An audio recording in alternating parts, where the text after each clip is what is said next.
अस्सलाम वालेकुम व्यूअर्स। आज हम सीखेंगे वीलुकअप फार्मूले के बारे में। तो वीलुकअप फार्मूला यूज होता है कि अगर आपके पास कोई एक सेट ऑफ डाटा है और उस सेट ऑफ डाटा में आपके पास कोई एक आपके पास आइटम है और उसके अगेंस्ट आपके पास मल्टीपल कॉलम्स में डाटा है और आप चाहते हैं कि यही आइटम ऑफ डाटा आप क्या है उस आइटम के अगेंस्ट कहीं और पे शो करवा सकें। तो व्यूअर्स हम इसको लगा के देखते हैं, फार्मूला पे देखते हैं क्या कितना ईजी है। सबसे पहले हम इज इक्वल टू दबाएंगे और हम लिखेंगे वी लुकअप। इस फार्मूले को एंटर करने के लिए हम टैब का बटन दबाएंगे। टैब के बाद सबसे पहले आपने सिलेक्ट करना है जो आपकी लुकअप वैल्यू है जिसके अगेंस्ट आपने वैल्यू सर्च करनी है। तो वो आपने अपना जो B3 है जिधर हमारे पास वैल्यू है वो लिख दी। उसके बाद आप कोमा दबाएंगे। कोमे के बाद आपने उस सेट पे जाना है जिधर से आपने वैल्यूज को सर्च करनी है। ये आपकी डाटा रेंज है। इस डाटा रेंज को आपने सिलेक्ट कर लेना है। सिलेक्ट करने के बाद आपने फंक्शन F4 दबाना है ताकि आपकी जो डाटा रेंज है वो लॉक हो जाए। नेक्स्ट फिर आपने कोमा दबाना है। कोमा दबाने के बाद आपकी जो थर्ड पार्ट है वो है आपका कॉलम, जिस कॉलम के वो आप सर्च करना चाहते हैं। अब अगर आप 10 ये कॉलम नंबर C सर्च करना चाहते हैं तो ये आपका 2 बनता है और अगर आप कॉलम नंबर D करना चाहते हैं तो ये आपका 3 बनता है। तो यहाँ हम पहले ट्राई करते हैं कॉलम नंबर C।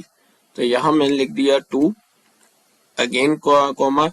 अब आपके पास दो ऑप्शन हैं, एक आपके पास ऑप्शन है ट्रू एंड एक आपके पास ऑप्शन है फॉल्स। ट्रू अगर आपका अप्रोक्सीमेट मैच मतलब मिलता जुलता आप भी देखना चाहें तो ट्रू, नहीं तो मोस्ट ऑफ द केसेस में आप फॉल्स कर रहे होंगे तो आप फॉल्स पे लाके आप टैब का बटन दबा देंगे।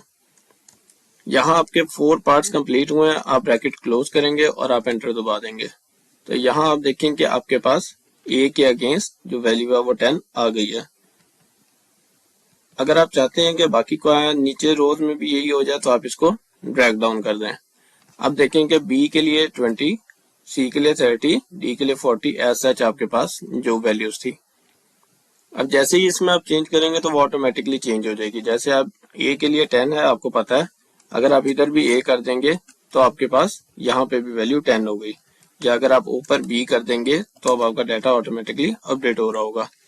इसी तरह अगर मैं इसमें चाहता हूँ कि ये कॉलम नंबर 3 आ जाए जो D की वैल्यू थी तो मैंने कॉलम के ऑप्शन में 2 की जगह 3 कर दिया। अब आप देख रहे हैं कि वो वैल्यू भी अपडेट हो गई है।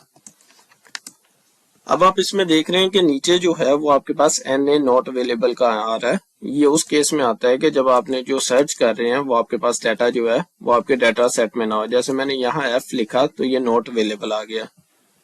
अब आपके पास नॉट अवेलेबल क्योंकि F यहाँ पे नहीं है। तो इस केस में आप डाटे को ज्यादा बेहतर लगाने के लिए आप इसमें इफ एरर लगा सकते हैं। इफ एरर के लिए आपने क्या करना है कि आप स्टार्टिंग में लिखेंगे इफ एरर, फार्मूले के लिए आप टैब दबा देंगे और लास्ट में आप comma 0 bracket close enter. If error वो फार्मूला है वो कहता है कि अगर ये फार्मूला हो तो जो डाटा की वैल्यू है वो आ जाएगी, नहीं तो जो यहाँ पे कोमे के बाद है वो वैल्यू आ जाएगी। अगर मैं 0 की जगह लिखना चाहूँ नो डाटा तो मैं इन्वर्टेड कोमस डालूंगा और इन्वर्टेड कोमस के दरमियान में लिख दूंगा नो डाटा और एंटर। तो जब तो यहाँ पे डाटा होगा, जैसे अगर मैं इधर A लिखूं तो ये डाटा आ जाएगा, लेकिन अगर कोई भी ऐसी चीज होगी जो डाटे में नहीं है तो वो आपके पास आ जाएगा। तो इसकी जगह आप 0 या कोई भी अपनी चीज लिख सकते हैं। तो थैंक यू व्यूअर्स, आज के लिए इतना ही। इसमें हमने देखा वी लुकअप और if error. Thank you very much. इसके अलावा आप अगर कोई फार्मूला या कोई भी चीज सीखना चाहते हैं एक्सेल से रिलेटेड तो आप कमेंट्स में बता सकते हैं। लाइक कर दें, फॉलो करें और सब्सक्राइब कर दें।